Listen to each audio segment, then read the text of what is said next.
The 4th Special Forces Group encountered something on the East Coast. It changed everything. Part 1, written by The Forest Has Eyes. The United States Special Forces, the Green Berets, are also known as the Silent Professionals. And yet, here I am about to spill the beans for the entire world. That's because things have changed. A while ago, I recalled a very unique QRF operation that our team undertook in western Tennessee. Even with all of my tours from Africa to the Middle East to training ops in Europe, what happened there never sat right with me. A little while ago, something happened deep in northeastern Maine. A logging town went quiet. Dozens of people are listed dead or missing from a supposed gas leak. But what actually happened there was much more sinister. Just like the last time, Raider found itself on QRF duty for the month. This was coming just as winter ended, as the snow was melting and the heat was turning up. Every other team was ready to hit the outdoors, catch some North Carolinian waves, and get a taste of barbecue and booze. Not us, however. We found ourselves lucky enough to be spending time in our COF, company operations facility, our locker room basically. Sitting there eating Stouffer's meals out of the microwave, drowning in our 2 regulated beers and playing pool. This wasn't uncommon, however. Several times our short leashes paid off as we got pulled to go back up for some super secret squirrel force in parts of the world that I actually cannot disclose. But other times, there we were. I remember that early morning was around 500-ish. Half of the team was crashed taking naps across the room. I was shooting some pool with our medic, a big old former football player from Brooklyn, while our comms sergeant was duking it out with some others on a few consoles. For reference, Raider has 2 fire teams led by senior weapons sergeants. Myself and a fellow staff sergeant that we'll call Chuck. Chuck was an East Coast native, born to be on the teams. While the rest of us dreaded QRF because of the dry spell, he lived for the chance to get called. Above us we had a Chief Warrant Officer 4, Chief for short. Unlike the rest of us who were born and bred for the warrior culture, Chief was a more reserved guy. However, he knew we were ready to go at any time and he trusted our judgment on the missions. And the senior officer and the leader of the team, Captain Nicholas Walker, formerly a 10th Mountain Platoon Sergeant with several hours on his belt and a stacked left shoulder. He went through and passed selection, arrived to the teams as a Sergeant First Class, and then found himself the topic of a battlefield commission after, let's call it, strange circumstances. Captain Walker was a man of focus, discipline, and absolute grit. On a team of NATO's finest, he radiated death. So when he walked in, consoles went on pause, people awoke from their slumber, pool sticks shot up towards the ceiling. Everything went quiet. Walker looked around, a fat lip as he spit some dip juice into his spitter. He looked me in the eyes, then gazed around. We're getting spun. Everyone in the head now. Now, usually with QRF, we've already got somewhat of an idea as to what's going on. And it's usually a quick ramp brief on the landing strip before loading up. This time, however, was different. We went into the conference room and Chief already had a laptop hooked up to a monitor, displaying a readily made op order. Chief took the lead. At 0435, local law enforcement in Maine gave out an all-points bulletin after a biological facility in a small, out-of-the-way logging town came under attack. The current identity of OP4 combatants is unknown, with the actual distress call being fairly vague. Several surrounding departments, including Maine state troopers and SWAT units, were dispatched, all of which have gone quiet, leading to U.S. Marshals and state troopers to cordon off the town. Chief paused and hovered the mouse over the play button on an attached MP3 file. He clicked it. This is an officer of the police department. We're in a code black situation. I say again, code black. The department's taken at least a dozen casualties and... The officer's distress call was interrupted by high-power gunfire.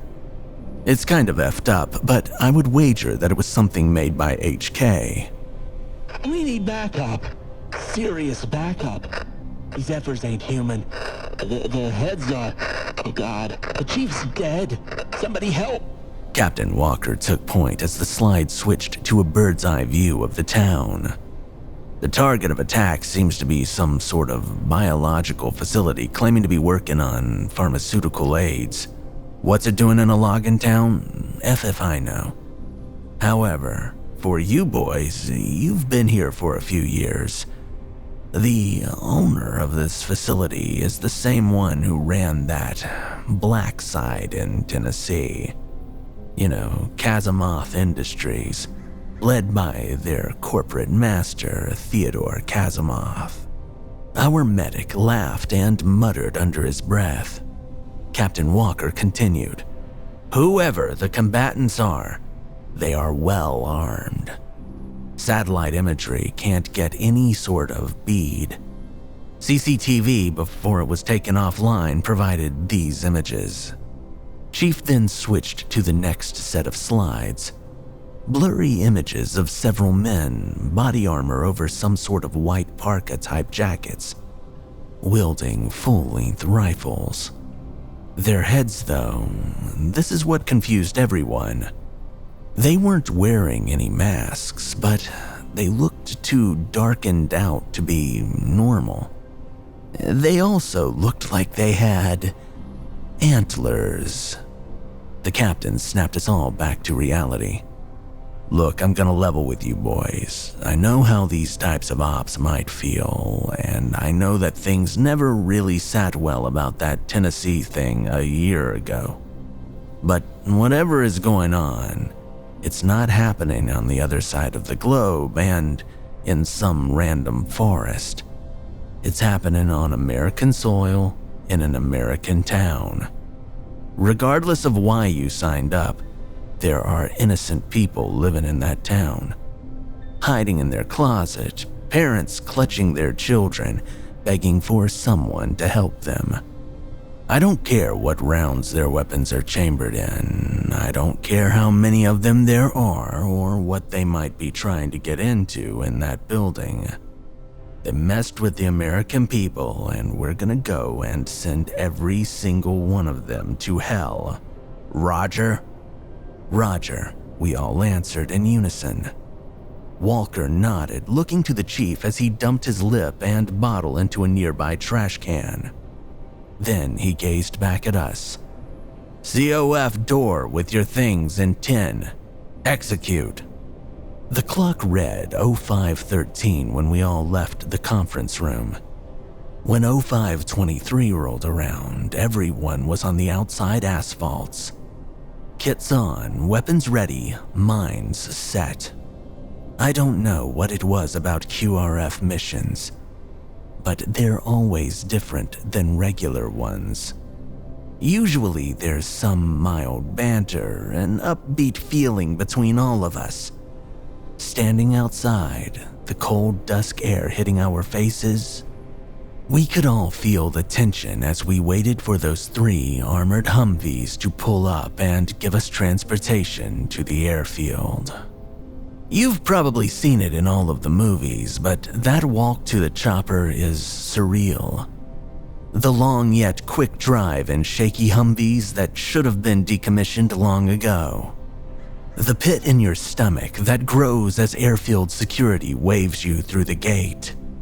The slow turn they make, parking parallel to the birds. 160th SOAR. 2 Blackhawks crewed by the finest the US military's aviation had to offer. We'd worked with them before on countless ops. They've always done their job and gotten us there safely. I remember stepping out onto the tarmac. Chief led the way as our 2 fire teams split and chose a Blackhawk.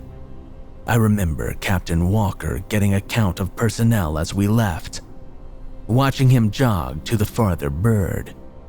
I remember watching each and every one of my guys disappear into the chopper's dark pits. I remember climbing aboard myself and fist-bumping the gunner. I remember watching that door slide shut and the Blackhawks pick up shortly after. The flight was long, ungodly long.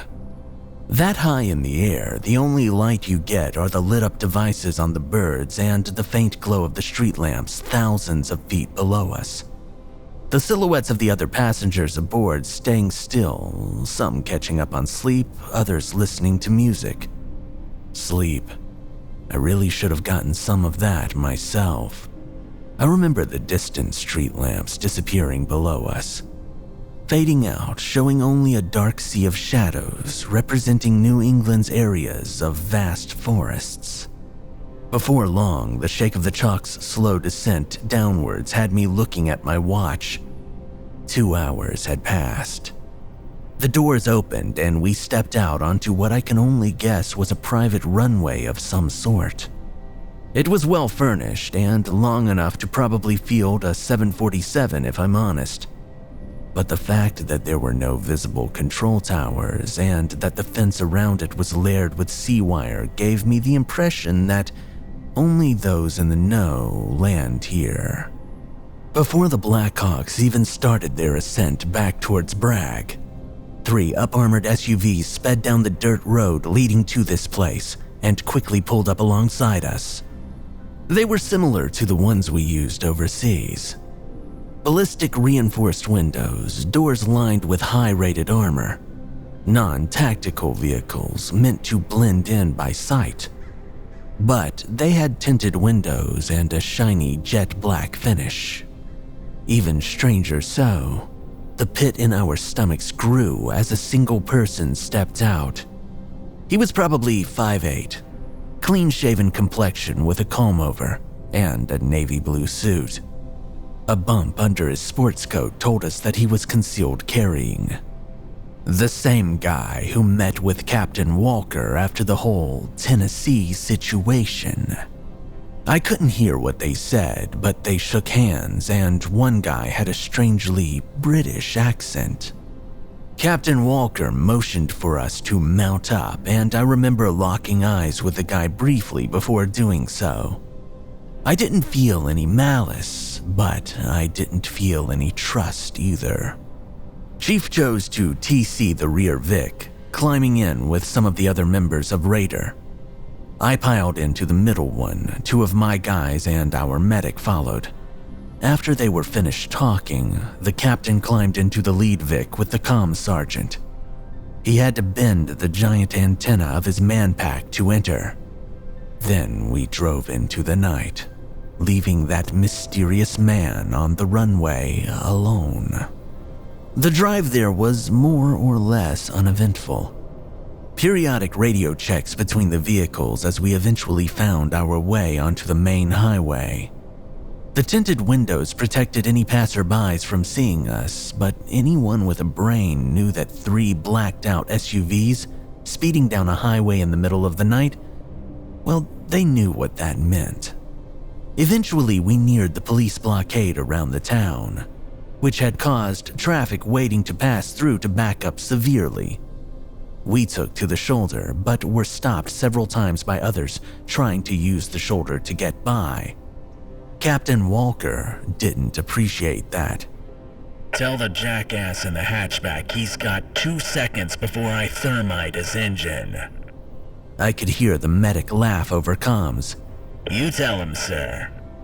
Eventually, we reached the blockade and 2 state troopers kitted out with rifles waved us through.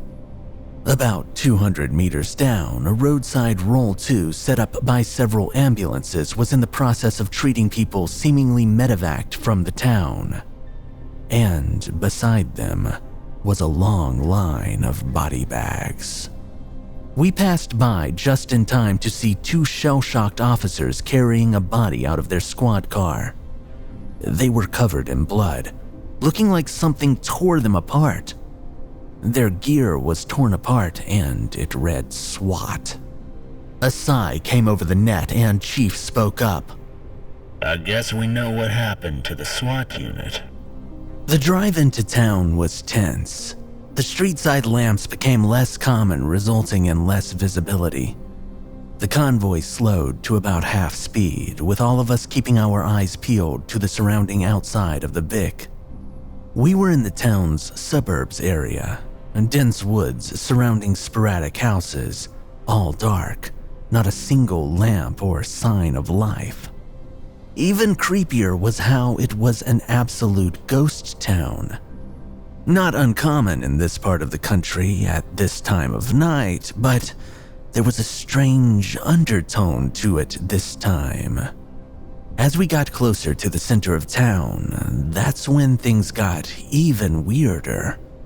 Cars abandoned in the streets were parked diagonally, some having collided with parked ones. This caused us to take a series of detours, which set off more than a few alarms from doing convoy ops back east. Before long, we encountered cars with windshields shattered. Not like a baseball spiderweb type of shatter, but a strange zigzag cut through the glass. Doors and hoods lined with bullet holes. Street lamps flickered, showing signs of a damaged power grid. And blood. It trailed across the street, more visible on the sidewalks than the asphalt. I remember someone from the lead Vic, probably the captain, shined their tack light out of one of the windows. Beside a large pool of blood and gore was the distinctive shine of 9mm brass.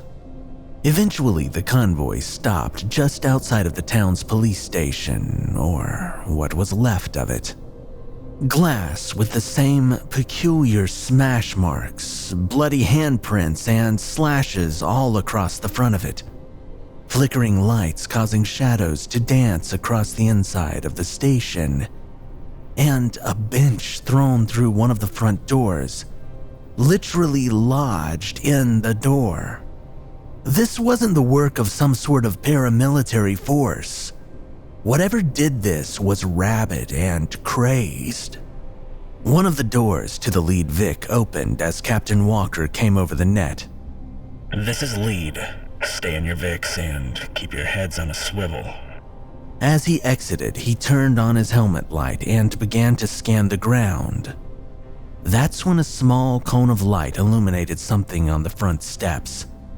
A Bushmaster AR-15, magazine still in, barrel pointing towards the sidewalk, covered in a strange black ooze. We didn't know what it was, but as Captain Walker followed the trail, it seemed to eat into whatever it landed on, creating a mini crevice. The captain dropped the mag out of it, being careful not to touch the pistol grip that was now being eaten up by the same black ooze. He waved over the comm sergeant who hurried out and knelt down next to the captain. The air had grown quiet at that point, unnaturally so. No crickets, no wind. Just the hum of the engine. I could hear the comm sergeant through the bulletproof doors. Maine, this is Raider, Romeo. Prepare for weapons serial. None of us could hear any of Romeo's chatter, so Chief keyed in. Is it one of the Op 4? Captain Walker shook his head. Negative, it's one of the locals, the station chief. After a few minutes, the comm chief hurried back to the lead Vic as Walker pulled the bolt from the half-disintegrated weapon and broke the firing pin. He walked up the steps to the police station, peeking inside as we could all see the look of disgust on his face as he shook his head and hurried back to his Vic. Chief hopped onto the net. "Want to search the station for any info?" Walker responded, "Chief, trust me. We aren't gonna find anything in that mess." The convoy carried on towards the station. By now, the unnatural silence was apparent to everyone. The low crawl of the tires on the asphalt as the SUVs swerved and moved around the abandoned cars created a tense white noise to all of it. Then, suddenly, all of the streetlights went out. The drivers of all of the Vics quickly slammed on their brakes, causing all of us to lean forward and then slam back. We looked around, the only visible light being the headlights pointing forwards and the orange hue of the target buildings just ahead. Captain Walker hopped onto the net. "What's the approximate to the target?" Chief responded, 100 meter-ish, just down the road on the right. 100 meters. We could see the facility through the smashed windows and torn apart blinds. We could see the soft orange light of the biological facility light up the sky of the now dark town. However, that meant if anyone was on that 6th floor, they could easily see us. And there we were, sitting ducks on a dark road. Our radios crackled as Captain Walker keyed in. "Everyone, dismount. Nods down." As we left the safety of our bulletproof vehicles, stepping into the cold night air of the town that now obviously didn't want us to be here, we pulled down our $40,000 GP NVGs. Quad nods. High-end night vision devices that made the dark streets of that town look all too well lit.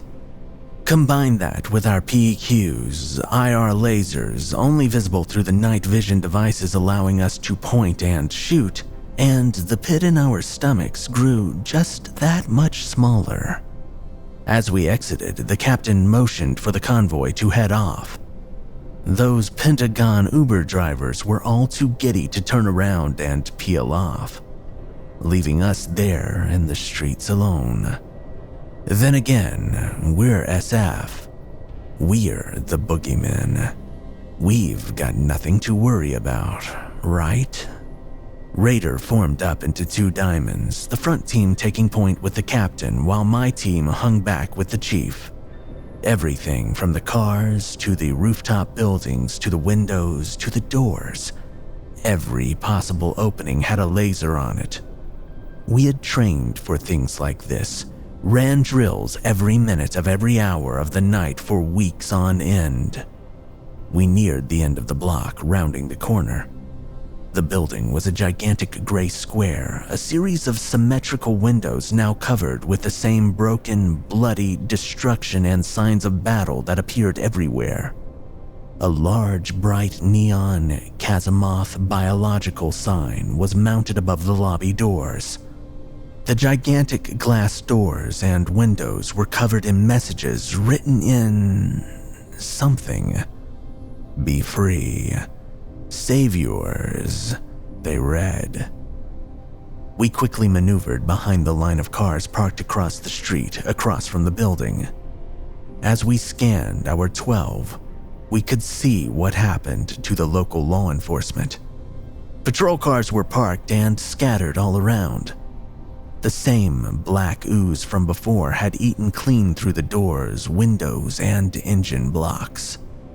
And yet, despite all of the abandoned weapons and loose brass, not one body was in sight. Not a single one. The other fire team covered the left side, my team took the right. As we sat there hunkered down, I could hear the captain and chief talking. Walker's words sent a chill down my spine. They know we're here. Chief was confused. Who, Op 4? The captain shook his head.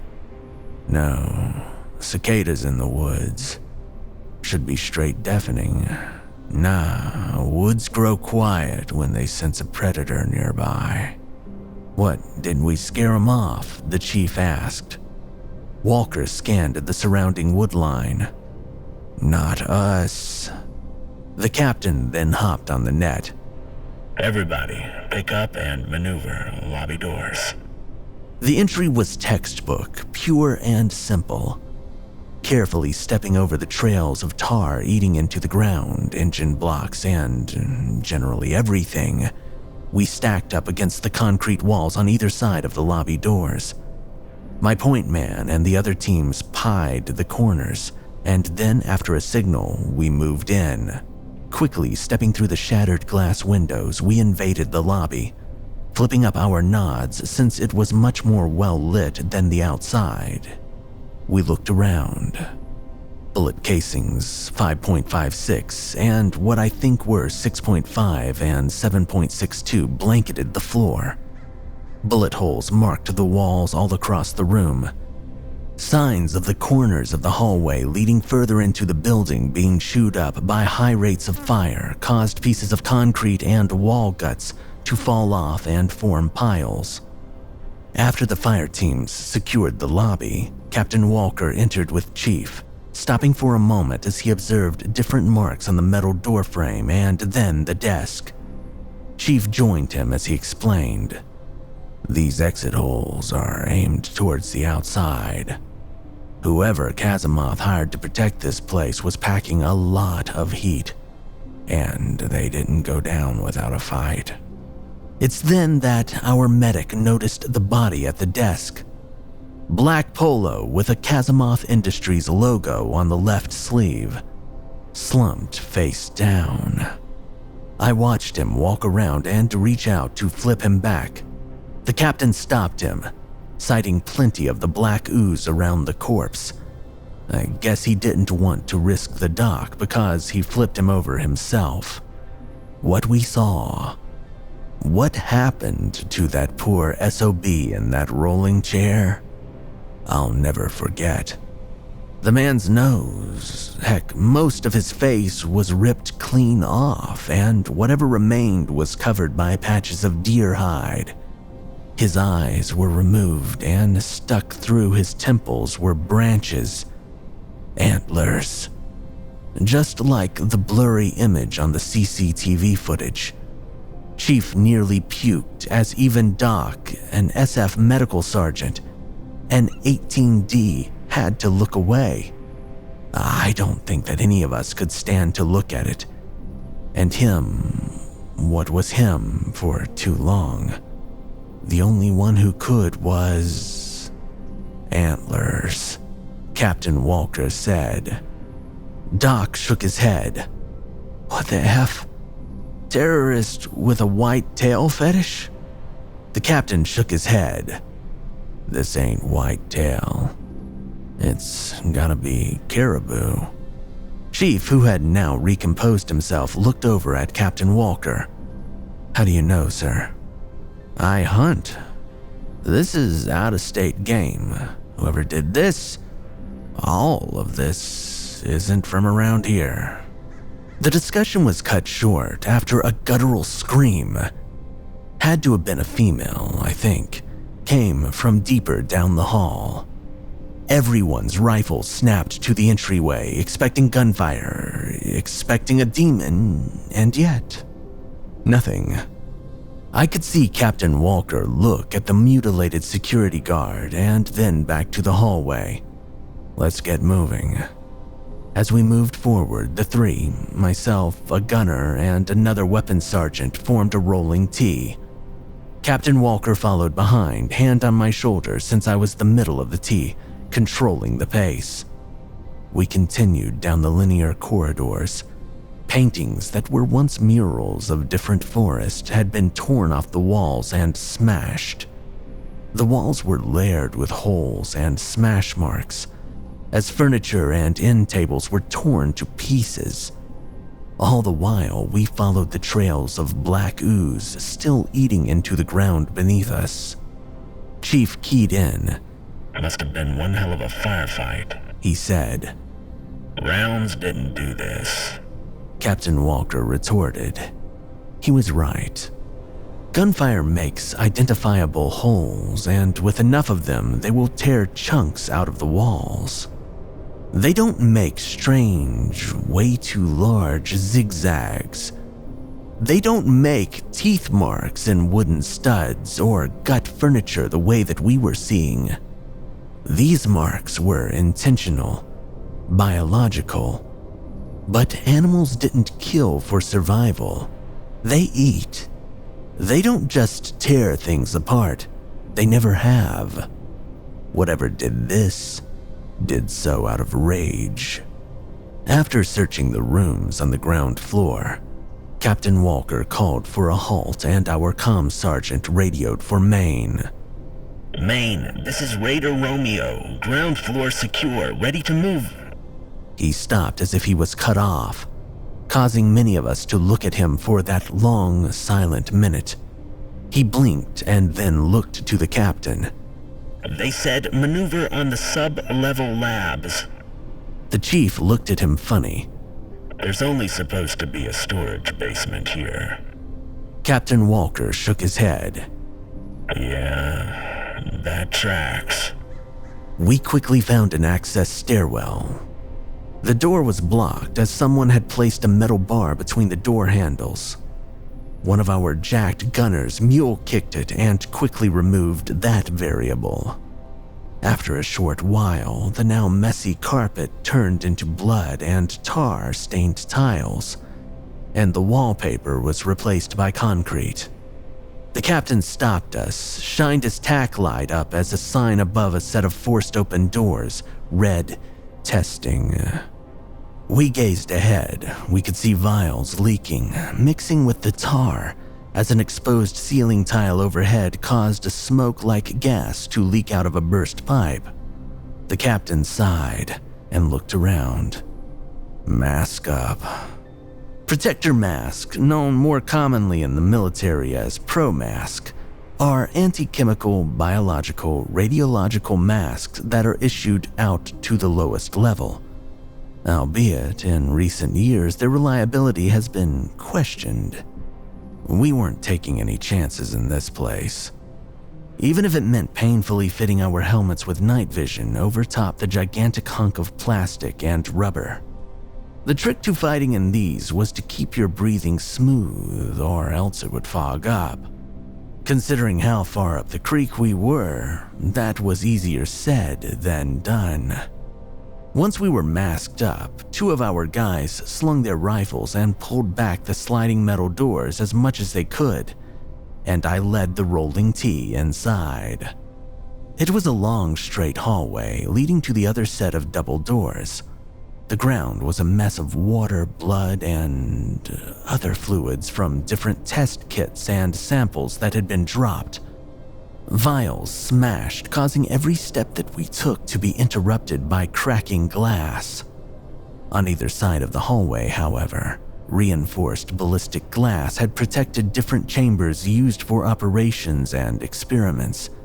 Everything from the tables to the monitors to the walls and floors inside of them was still intact. That didn't stop whatever was outside from having at the badly damaged glass wire. Several pipes were also broken in the ceiling. That, combined with the still flickering LEDs from above and the light pollution from the labs, had us flip up our night vision and resort to the tack lights on our rifles. Being the middleman of the rolling T, my job was to keep watch forward, scanning down the hall and then to the floor, then to the ceiling and back to the floor. The lack of bodies, yet the excessive amounts of blood and gore, was messing with me, with all of us. I remember the cone of light from my O-light following a trail of black ooze. It bent and zigzagged before leading up towards a body that twitched. I quickly called for a halt, and everyone stopped right on the dot. Thank God for all the training we do. Captain Walker hurried up and got right next to me. What'd you see? His question was answered as the body, quickly identified as one of the security guards, slammed its lacerated right hand onto the floor. Our lights shined brightly on its Kazamoth Security Services match as it shakingly pulled itself from the floor and gazed at us. Its face, his face, was gone. No, I mean actually gone. Whatever that black tar did to him, it had removed his face, and the skull and the head around it in a clean cut. His head was hollowed out, nothing inside but more of the black tar falling out in gallons. Its movement was broken and janky, and it looked at us with absent eyes. But I could tell that it could see us somehow. The chief muttered as he looked around while all three of us in the rolling T kept our weapons trained. "Sir," I asked the captain. But before he could say anything, it rushed towards us. Reanimated feet slipping and struggling with the wet surface of the tiled floor. It raised a hand up towards us. The in-unison fire of all three of us, our M4s tearing apart the thing's chest. The security polo and the now gray, dead flesh underneath was absolutely cut apart as we aimed for the center of mass. We didn't stop. Our tack lights gave us an all too well-lit view of it all. But even as the thing fell back from the sheer force of the gunfire, it still tried to get up. Even as the rounds impacting its chest caused it to be torn apart, we kept our aim on it, ready to try to put it down again, but Captain Walker pushed past us. He took aim at the thing with his scar and fired off 5 rounds into its brainstem, right where the neck met its head. The brainstem. The thing fell back, it twitched, it shook, and then it stopped. And just like that, we moved on. That same type of engagement had occurred so many times overseas that we had become numb to it, robotic to it. However, it was never as paranormal as our QRF operations were getting nowadays, it seems. As we pushed forward, I could hear the captain and chief talking behind us. How could Kazamoth be hiding all of this down here? The chief asked, exasperated by the scenery. There's only supposed to be a storage basement. Yeah, supposed to be, Captain Walker retorted. Chuck, the other team leader, asked, "Sir, if they were going for the basement, then what painted the upstairs windows with?" "The same thing that tore the reinforced doors lock off from the inside," Captain Walker interrupted coldly. The double doors at the end of the hall luckily weren't reinforced. As we pushed through, we were greeted with yet another sight. The carnage continued and more bodies of Kazamoth Industry workers could be seen. But the way that they were killed wasn't rabid or with military precision. It was sacrificial. Some had their backs to the walls, others were on their knees. Different gash and slash marks cut up their clothing, as their faces and skin were being eaten into by the black ooze. Then, what I can only guess was one of the biologists, his white lab coat painted with tar and blood, lifted his head to look at us. The motion of doing so caused part of his face, now dried up and broken, to fall off, exposing a hollowed-out head. Then, they all did. All of them, standing up, shaking, forcing themselves to their feet like thralls. There were no moans, no zombie-like cries, just the silence. One of them, what was a female in nurse's scrubs, broke the mob to rush at us. I took aim for her neck and fired. My 5.56 tore clean through her now rotted skin, destroying the brainstem and causing her to fall forward. Then they all rushed. The three of us in the rolling T quickly took a knee. Gunfire erupted, sound waves bouncing off the close-quarter walls of the hallway, causing our pelters to work double time. The captain and several others quickly followed in behind us, as a whole wall of semi-automatic death quickly filled the air. Black tar went flying. Pieces of their heads and necks were torn off instantly. That's when one of our gunners took aim with his M48, Mark 48, and let loose. The wall of belt-fed 7.62 Fury quickly cut them in half horizontally. Whether intentionally or not, it made it easier for us up in front to take them out. Controlled pair after controlled pair. The captain now switched to burst of automatic fire to simply remove the neck instead of precision shooting. But unlike zombies, they found other ways of attacking. I saw it play out in slow motion through my holographic. One of them stood itself up with its two arms and grabbed a large chunk of glass. It was coated in the black ooze, and it tossed that just before I cut it down. I heard a scream and I looked. The other fire team leader, Chuck, had that chunk of glass rip right through the side of his neck. Grabbing at it, Doc quickly pulled him from the line, as Captain Walker pulled me to my feet by my kit's carry handle. "Clean this up! Move!" We all pushed forward, stepping over the decayed, disgusting abominations, and put two into every single one of them. When it was over, I stuck two of the junior weapons sergeants on either side of the hallway with one of our gunners to keep watch. Captain Walker hurried over to our downed battle buddy, sitting back against the wall as his neck was being packed by our medic. "You gonna make it, Chuck?" the captain asked. The staff sergeant simply laughed, giving a thumbs up. We pushed forward again. The former linear hallway now turned into a series of off-branching corridors and small rooms covered by plastic door covers. The captain knew where to go, however. Whatever they were after, it's where the tar's coming from. Let's follow the trail. The overhead lights on the ceiling started to get dimmer and dimmer, eventually forcing us to flip down our quad nods.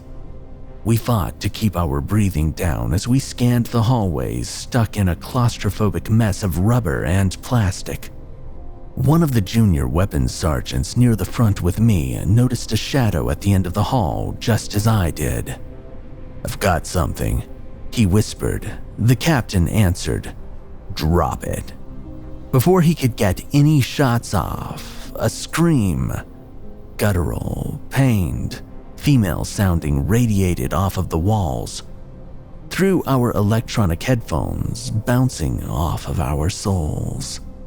Then, from the right, inside one of the rooms that I was talking about, a figure rushed out and threw all three of us in the rolling T to the ground. Green Berets, each of us probably 200 pounds of solid muscle, not counting the kit and weapons, thrown, literally thrown to the ground. The guy to my left got ragdolled by the middleman, me, as I went sailing into the wall so hard that I broke an AED case, which then fell and slammed right down onto my face. The man to my right next to her, got the worst of it. He was slammed into the ceiling and then landed on a table. My pro mask was knocked off center, my breathing heavy. I struggled to see through the now fogged, crooked lens of my nods. Its body was spindly, naked, covered in blood. Long, black, patchy hair half covered a face which were now just eye sockets. and a large open mouth. Black goo poured from it. Yet she screamed again, this time so close that it caused my head to ring. IR lasers locked onto her immediately. Although she had the strength to toss all of us across the hall, she still became rocked as the entirety of Raider lit her up. Captain Walker circled around to her left and she shrieked again. It's then that I noticed. Where there should have been hands, there were just 5 thin, razor-sharp appendages, for lack of a better term. She quickly lunged and buried them into the front plate of one of our weapons sergeants, who was just too close. This caused him to fall back. She lifted her other arm, just as sharp, and whatever she was planning never came to fruition, as both of our gunners let loose on her. The combined fire tore the arm stuck in his chest off at the deltoid, and she stumbled back. She looked at us. She looked demonic, absolutely evil through the strange white and blue haze of the GP NVGs. She looked at me, and then ran off into the darkness. I fixed my pro mask as I got up to my feet, helping the man who was trapped under me up, as the man thrown onto the table slid off. The captain walked over to the downed weapons sergeant, who shook his head. I don't think that this was agreed upon in my contract.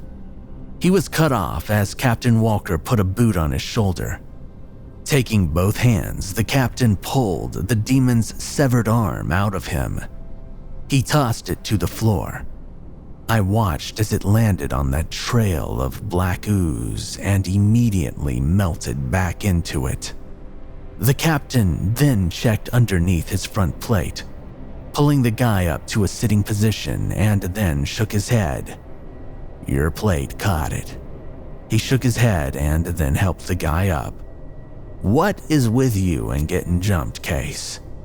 Now, for reference, Case is the same guy who took the mandible to the shoulder back in Tennessee. Case laughed. I guess they just can't get enough of me, sir. We pushed forward. The size of the black ooze trail was now increasing. We had to be getting close. Captain Walker once again controlled the pace of the rolling T as we neared another set of reinforced double doors. I guess Chuck, still suffering from his neck injury, was unusually sluggish, causing the chief to ask, Raider Alpha, you good? Always, Chief, he answered.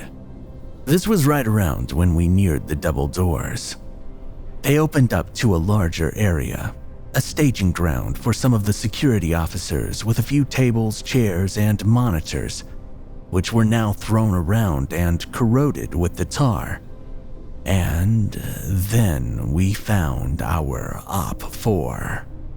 There they were, on their knees, weapons carelessly tossed away, now being eaten up by the tar, the same as the rifle from outside of the police station.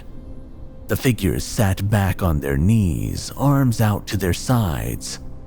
They had, well, all too realistic deer masks, which covered their entire face and would be basically suicide to wear in combat.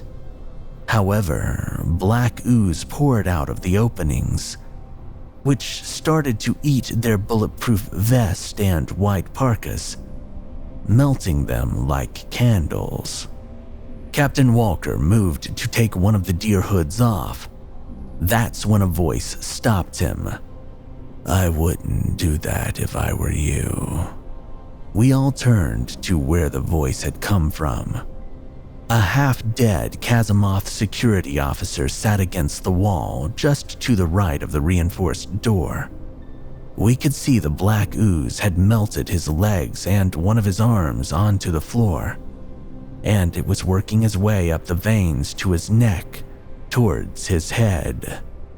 The captain motioned to us to secure the room, where I positioned 2 guys to watch the hall and 2 to watch the door.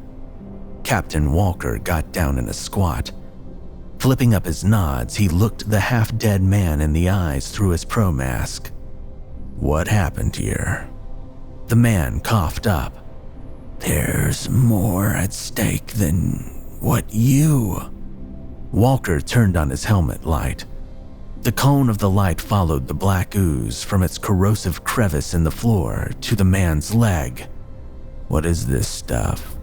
The security officer laughed. "I don't know what Mr. Kazimoth is hiding, but whatever it is, other people want a piece of it. I was just... wrong job, wrong time, just a pawn." The man pointed towards the half-melted deer men. So were they. He then, shakingly, lifted his good hand and pointed at Walker, before it went limp, as the black ooze worked its way into the veins of his arm. "So are you." "There's gonna be a lot of questions after this," the captain said. The officer weakly nodded.